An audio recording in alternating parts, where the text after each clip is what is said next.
All right. Eddie Hearns, man. I am keeping track of Eddie Hearns. Eddie Hearns says Manny Pacquiao was on that rumors have it that Manny Pacquiao is taking performance-enhancing drugs. And there's a 65% chance that the fight between Anthony Joshua and Andy Ruiz is going to happen in the UK. Let's talk about that in this video.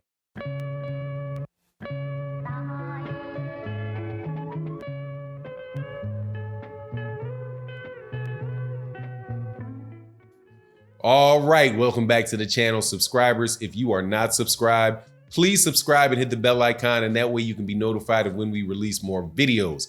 Also, shout out to all the Patreons. Thank you guys so much for helping me grow Fanon's business and politics over on the Patreon page, where we talk about a lot of things in the Black community and in just the life lessons overall for young men and women. You guys joining that is really helping it grow. Thank you so much. And I want to thank everybody for the support that you guys give the channel in the live streams that we do Monday through Friday and OG Boxing Talk Sunday morning, 8 a.m. Eastern Standard Time. Now let's get into this. Eddie Hearns. Eddie Hearns. That's for you, Ashanti Eagle Face. We're going to put that S for snake on Eddie Hearn, because Eddie Hearn out there trying to spread these rumors about, how he do, how he does. I'll say it the way I like to say, how he do. You know how Eddie does. Eddie likes to throw a little salt out there on people, tarnish their names with rumors and such. So he's doing this one with Manny Pacquiao, talking about how a lot of people are saying that Manny Pacquiao was on performance-enhancing drugs, and that's why implying that's why he performed well against the formerly undefeated ponytail Keefe once upon a time Thurman.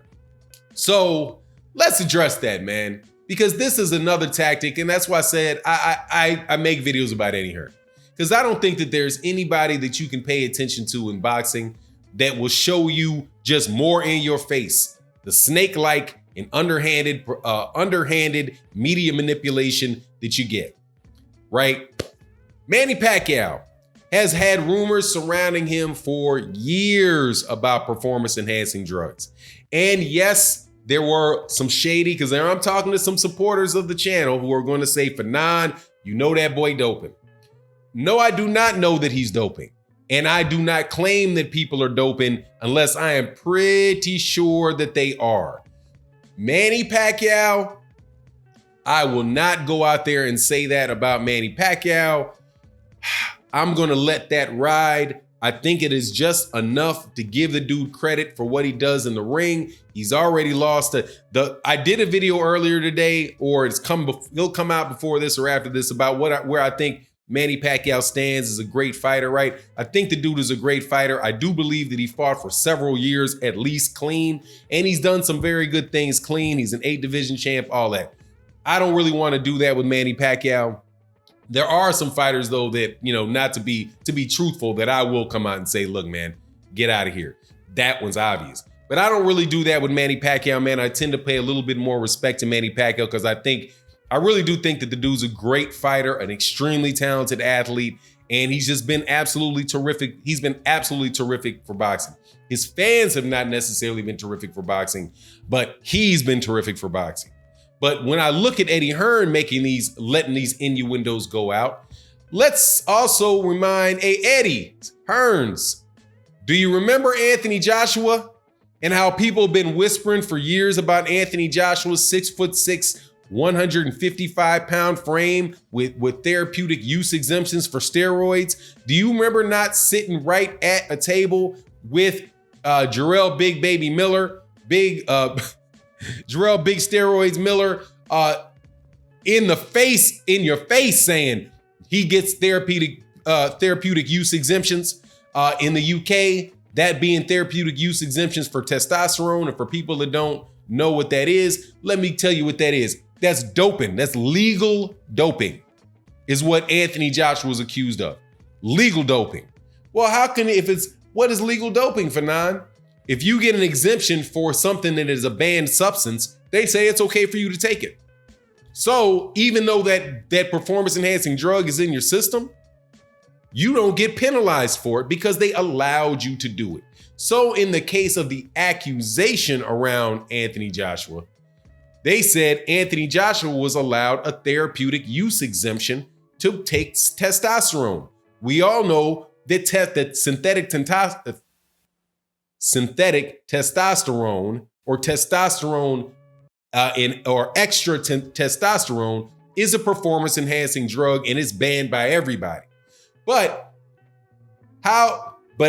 Anthony Joshua is accused of getting a doctor's note and says, look, we allow Anthony Joshua to take testosterone because he has low testosterone and he needs it for medical reasons.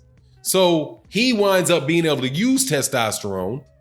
And so when in the test it comes up, they say, oh, well, that's excused. That's not, we knew that was he's taking testosterone. Let's change it to something like nandrolone, right? What if they had a therapeutic use exemption for nandrolone? I think that's what you call, or meldonium. Well, hey, man, it's excused. But the guy's dope to the gills. And the fighter he's fighting doesn't know it because the therapeutic use exemption isn't actually isn't shared with the fighter that they're competing against. So I just find it pretty funny that Eddie Hearn is willing to throw out willy-nilly accusations about Manny Pacquiao and as silent as they come when it comes to Anthony Joshua and several other fighters, man. Several other fighters. Performance-enhancing drugs is definitely going on in the sport of boxing.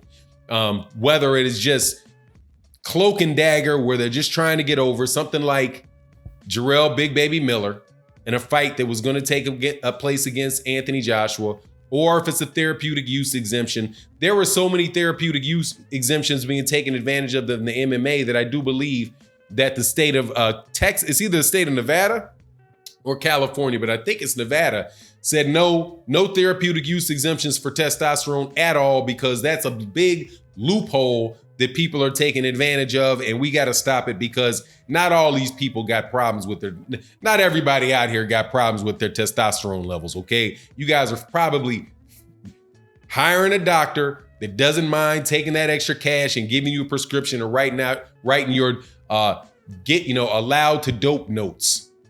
But getting on rumoring with Manny Pacquiao, kind of a low blow there at the promoter level. I don't believe that I've ever heard Bob Arum spreading rumors about other fighters, like PBC fighters, being on performance enhancing drugs. Now, somebody correct me if that's the case. I just don't recall it. I don't recall of somebody like Frank Warren accusing people of performance enhancing drugs. I know he's accused Eddie Hearn of ticket scalping, but even then he didn't directly accuse the guy of it because, hey man, he would have been telling on himself, I do believe. Anyway, actually in the comment, when he made the comment, he said, hey man, I know a little bit about this myself. That's what they're doing. But Eddie Hearn didn't specifically say that he thinks that Manny Pacquiao was, because Manny Pacquiao probably slapped him with a lawsuit. What I think this is Eddie Hearn doing what Eddie Hearn likes to do, and Bob Arum would likes to do as well, no doubt about it, which is just tear down other people's fight cards. Tear down the perception that another promoter is doing well. So you have this Manny Pacquiao fight that probably rumors have it, did around 750,000 pay-per-views, right? Which is a big pay-per-view. That's a fairly big pay-per-view. That's a nice size pay-per-view. Especially at $75 a pop. Tearing down the show by trying to tear down the credibility of Manny Pacquiao, right? And at the same time, man, we're not going to say too much about the fact that Dillian White, who was on your pay-per-view card, I do believe that was pay-per-view in the UK, he actually tested positive for performance-enhancing drugs. Actually tested positive performance-enhancing drugs. Is actually known to have been a drug cheat because he got a suspension for being a drug cheat. So on the PBC side of it, they're not accusing Dillian White a known drug cheat of being a drug cheat.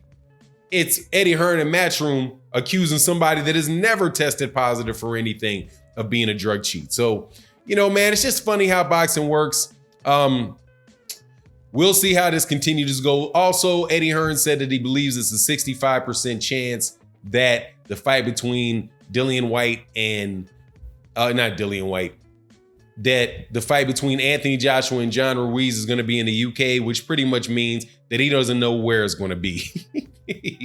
Anyway, it is what it is. Let me know what you think in the comment section. And with that, I'm out. Peace.